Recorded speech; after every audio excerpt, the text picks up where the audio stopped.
നന്നായി പരിഹസിച്ചെങ്കിലും മറ്റൊരുത്തർക്കു വേണ്ടിയെന്നാകിലും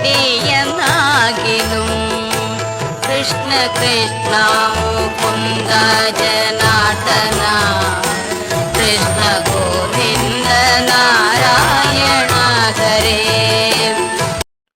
മണ്ഡലമാസ സമാപനത്തോട് അനുബന്ധിച്ച് ഗുരുവായൂർ ക്ഷേത്രത്തിൽ നടക്കുന്ന അതിവിശേഷ ചടങ്ങാണ് കളഭാട്ടം.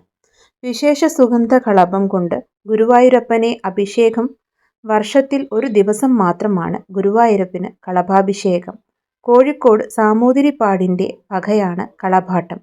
മറ്റ് ദിവസങ്ങളിൽ കളഭം ചാർത്തൽ മാത്രമാണ്.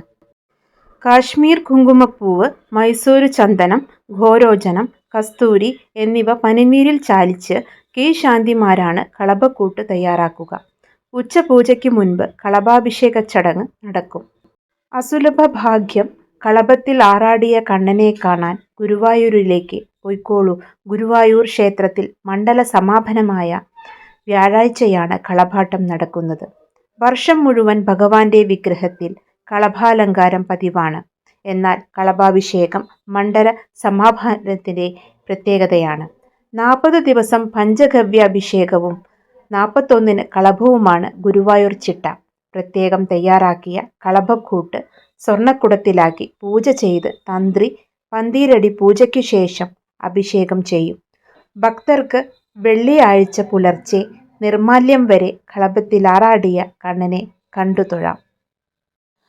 ചതുർബാഹു വിഷ്ണുവിൻ്റെ പ്രതിഷ്ഠയാണെങ്കിലും കൃഷ്ണൻ്റെ ശിശുരൂപമാണ് പ്രതിഷ്ഠ എന്നതാണ് ആരാധകരുടെ സങ്കല്പം.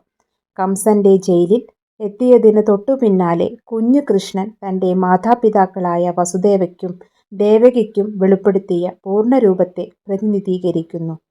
അതിനാൽ ദേവൻ കൃഷ്ണനെയും വിഷ്ണുവിനെയും പ്രതിനിധീകരിക്കുന്നു. ഗുരുവായൂർ ക്ഷേത്രത്തിന് 5000 വർഷമെങ്കിലും പഴക്കമുണ്ട് എന്ന് വിശ്വസിക്കുന്നു.